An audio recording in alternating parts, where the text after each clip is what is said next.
Welcome to the Candeo Plus podcast. This podcast is provided as part of your ongoing paid subscription to the Candeo Recovery Training Program. Podcast topics will include advanced training in recovery, self-care, relationships, and many other areas of personal growth and overall life success.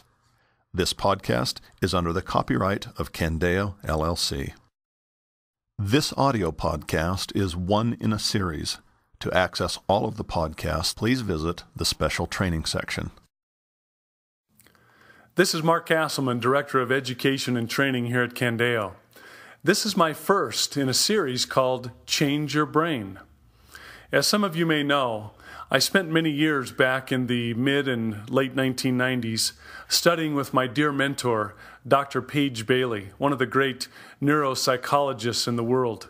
And Paige taught me so many things about the human brain, that we're not a slave to our past or to our genetics or even to our habits, that we're really in the driver's seat and that we can change if we follow certain principles and practices. And so in this series, Change Your Brain, I want to bring you some of the latest brain science and some of the discoveries and insights that we're uncovering and how we can apply these things into our daily lives, not just to continue to succeed in overcoming addiction, but also to succeed in every aspect of our life and relationships. Today I want to talk about how failure actually improves and enhances the human brain. Now that might sound like a contradiction. Well, Mark, how does failing actually help the brain? You know, I was raised in a family and environment where failure was looked at very negatively.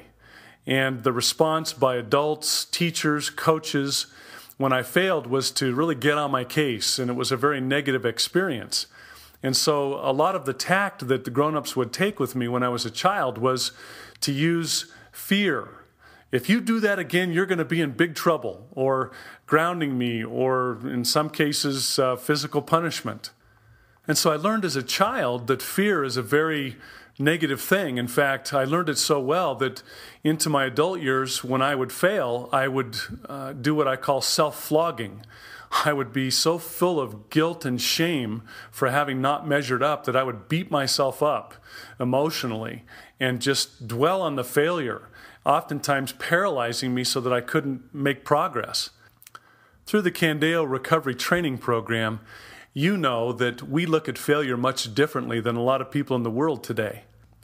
You see, I believe we're here on this planet for one primary purpose, and that is to learn by our experience. And so I don't like the term failure. In fact, I don't think that anything is a failure unless we decide to give up, to stop trying to progress, to stop moving forward, and we refuse to learn from the experience. Setbacks and mistakes are really stepping stones to learn and grow. You know, it may be that I have a certain behavior or habit that I've repeated 863 times. And then finally, on the 864th time, I think to myself, wow, I get it. I think I've finally learned what I needed to, and I don't want to make that mistake again. Well, does the fact that it took 863 times for me to get that make me a failure or a loser or a lost cause? Of course not. It just means that that's what it took. And if I finally learned from that series of mistakes and then I was able to then move forward, then that was a very valuable experience for me. Well, I'm excited to tell you that the latest brain science is confirming that we really need to adjust our attitude about failure or mistakes. I was reading this wonderful article in Reader's Digest, and I'm just going to reference that in a few places. And if you want to read this yourselves, it's actually the May 2009 Reader's Digest, and it's called Bounce Back from Anything, The New Science of Success. Now, I'm not going to tell you this author's name, but you've all heard of her. This incredibly successful author was addressing the graduating class at Harvard. This was in June of 2008. And in her address to the graduating class at Harvard, she didn't focus on success. Instead, she spoke about failure. And she related a story about a young woman who had given up her dream of writing novels to study something more practical. And nonetheless, she ended up as an unemployed single mom, as poor as it is possible to be in modern Britain without being homeless. And during that rock bottom time, she realized that she still had a wonderful daughter. She had an old typewriter, and she had an idea that would become the foundation for remaking her life. Perhaps you've heard of Harry Potter.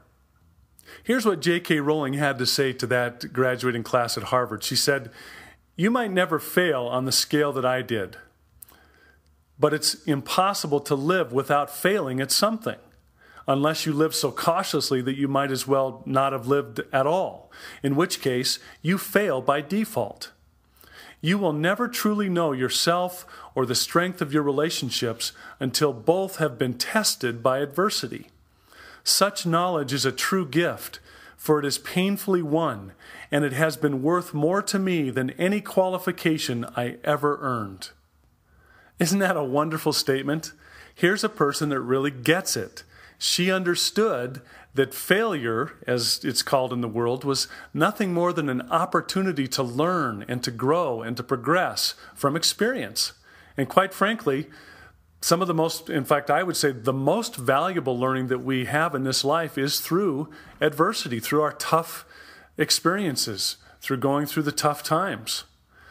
Now, let me tell you about the most current research, the brain research about this thing the world calls failure. What the latest brain imaging research shows is that when we have a new idea or a new experience, all kinds of things are happening in the brain. Neurons are firing and growing and new connections are forming. It's like a spider web that's spreading out, making all of these wonderful connections. The more fascinating thing, though, is that failure actually enhances or increases this activity in the brain. There's a psychologist at Stanford University, Carol Dweck, and she's tracked and compared the brain waves of people with what we call a growth mindset and a fixed mindset. When people have a growth mindset and then they fail at a task, she detected them entering into a more focused mental state where they tried to figure out things from their mistake. How did that happen? What went wrong? How can I regroup and make some adjustments and keep moving forward?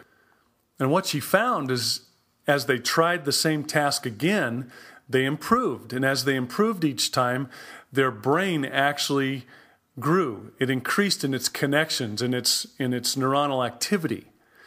However, those people who had fixed mindsets, they never got into that focused state of learning from their mistakes, and they made little, if any, advancement and virtually no growth in the connections in the brain. Now, Dr. Dweck has been studying how people handle failure for over 40 years. And let's talk a little bit more about these two mindsets that she's identified. The fixed mindset is steeped in the belief that talent is genetic. You're a born artist, you're a born athlete, you're great at math. So really the fixed mindset person believes that it's not about putting forth the effort and growing and learning. You either have it or you don't. And so they take failure as offensive, as a personal affront. And then when things get really hard, these individuals are quick to blame, they withdraw, they tell lies, and they even avoid then future challenges or taking risks. And this is the kind of mindset that really plunges us into addiction, where we think, I failed, I had another setback, so why bother? I guess I'm just worthless, I'm a loser, there's no sense in even continuing forward. And then we also try to hide the behavior because we're so ashamed and guilty that others might find out that we actually had a failure, that we actually have some flaws, that we're not perfect. And so when we get into that fixed mindset, there's no future in it. There's no growth. There's no ability to learn and to use mistakes and setbacks as stepping stones to go forward. On the other hand, someone with a growth mindset sees it much differently. This person doesn't believe that all talent and ability is from genetics or from your environment or your circumstances. Nor do they believe that habits, addictions, negative behaviors are a result of those things and that you're stuck and that you can't do anything about it.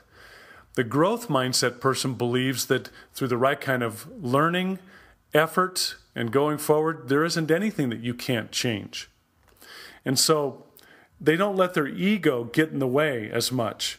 And they see failure or mistakes or setbacks as an opportunity rather than something to be offended by or insulted or to hide. They see those setbacks as a challenge, that as they experience that, they can quickly assess, look at what happened, what went wrong, make adjustments, and then try again. They really see life as a laboratory where we get to experiment. We get to see, okay, let me try that. How did that go? Oh, shoot, I fell again. That didn't work so well. Well, what can I do different next time? How can I improve? How can I learn? This is a valuable education that I'm going through. Now, we're all born with a growth mindset. Otherwise, we would have given up almost from the time of our birth. The first time we tried to sit up and fell over or tried to walk and fell down, we would have just given up if we didn't have a growth mindset. In fact, as you watch most small children, they tend to be eternal optimists. They fall down and they get back up and they go again and they keep trying and experimenting. But I think as we get older, as life comes at us, as we have traumas and setbacks and disappointments, life beats us up a little bit. And so we can tend to become cynical and pessimistic and give up too easily. Couple this with the fact that I think we depend entirely too much on what others think of us for our self-esteem and our inner worth. And so we don't want anyone to see that we're imperfect. We hide our mistakes. We secretly carry these burdens. And so it stunts our growth. It stunts our ability to learn and progress and to use mistakes as stepping stones to progress and becoming better. In fact, if you want to look at it another way, we actually need mistakes and setbacks in order to develop our brains at the highest level. Indeed, to reach our full potential. So really the bottom line is, how do you see your mistakes? What kind of mindset do you have? A growth mindset or a fixed mindset? Start seeing your mistakes and your setbacks for what they truly are. Invaluable opportunities to learn from direct life experience. An opportunity to take a look and assess what happened, what went wrong, what adjustments can I make, and how can I strive to do better next time? It will take time and patience and repetition, but you'll get there. In fact, the incredible thing is that the ability to change and to learn from our mistakes is built right into the very structure of our brains. And each time we have a little success, the next success will be easier, and the next easier still, until over time we perfect ourselves in little ways. And remember, this isn't a competition with anybody else. You will get there at your speed and your pace and in your process. If you go back to the original Greek origins of the word perfect, what it means is complete or whole. And each one of us has our own unique completeness that we're striving to get to. And it's different than the guy next to me.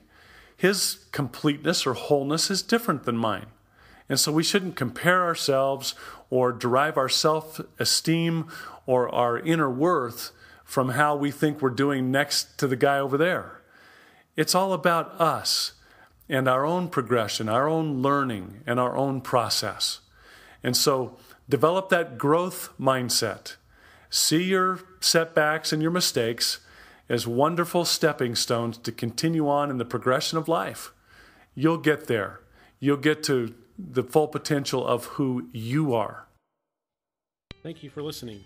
To listen to additional Candeo Plus podcasts and to explore other materials available to you as a Candeo Plus subscriber, log on to your dashboard at training.candeocan.com.